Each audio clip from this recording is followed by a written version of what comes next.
Hello, and welcome back to the channel by... There are shadows that cling to the edges of our perception, moments when the veil between what we know and what we fear thins. These are not tales spun from fiction, but echoes of experiences that burrow deep into the quiet corners of the mind.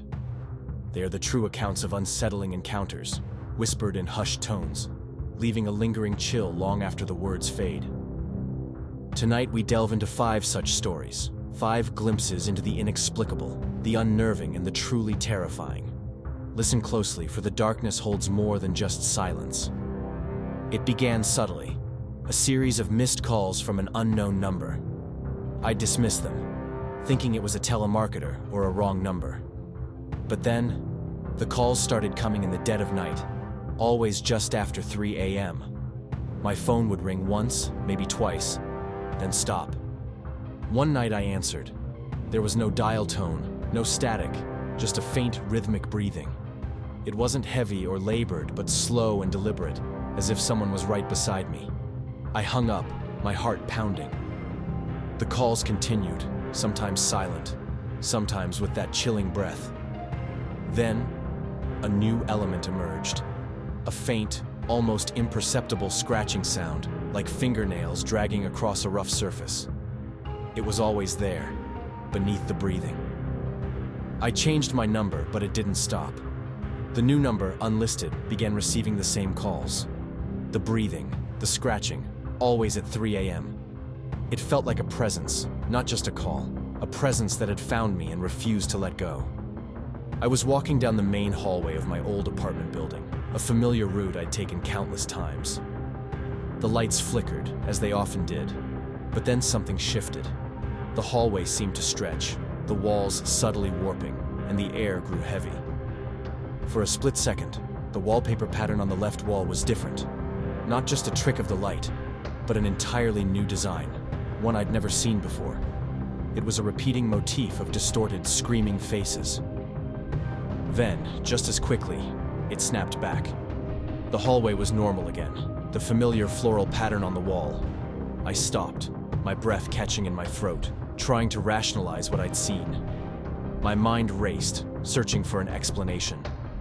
I walked the rest of the way to my door, my eyes darting around, a profound sense of unease settling over me.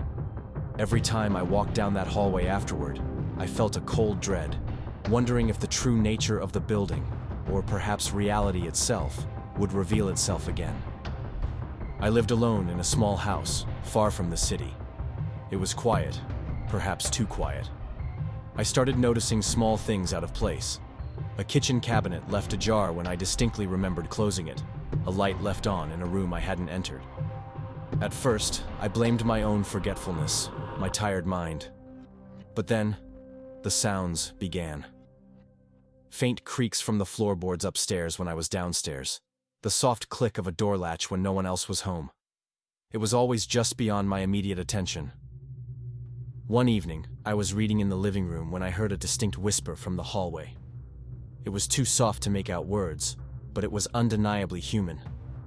I froze, listening, but there was only silence. I searched the house, every room, every closet, nothing. Yet the feeling of being watched, of not being alone, never left. It was as if someone, or something, shared my space, moving silently, always just out of sight, a constant, chilling presence. It started in my peripheral vision, a fleeting, dark shape, always just at the edge of my sight.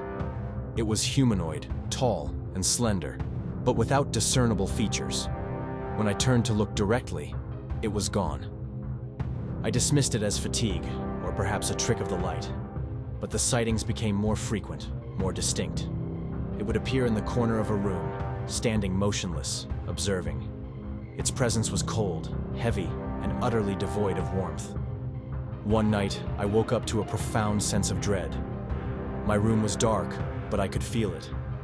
I slowly turned my head, and there it was, standing in the far corner, a deeper shadow against the already dark wall. It was taller than any person, its form indistinct, yet undeniably there. It didn't move, didn't make a sound. It simply stood, watching me, I couldn't scream, couldn't move. I just lay there, paralyzed by a primal fear, until the first rays of dawn pierced the window, and it slowly, silently, receded into nothingness. My young niece, usually a cheerful and imaginative child, began drawing unsettling pictures. They were always of the same thing: a tall, gaunt figure with long, spindly limbs and empty eyes, standing behind a small, smiling girl. The girl in the drawing was clearly my niece. When I asked her about it, she would simply say, "That's my friend." She insisted this friend was always with her, even when she was alone in her room. She described it in chilling detail, matching the drawings perfectly. One afternoon, I was looking through her old drawings, trying to find a pattern, a reason for this new obsession. I found a picture she had drawn months ago, long before these new disturbing images began. It was a simple stick figure drawing of our family. But behind my niece's stick figure, barely visible, was a faint, smudged outline. A tall, spindly shape, almost erased, but undeniably there. It had been there all along, lurking in the background, waiting to be seen. These stories are not meant to comfort. They are a stark reminder that the world holds mysteries beyond our comprehension, and that sometimes the most terrifying truths are the ones that whisper from the shadows of our own experiences. Sleep well, if you can. Thank you for watching. See you in the next video. Bye.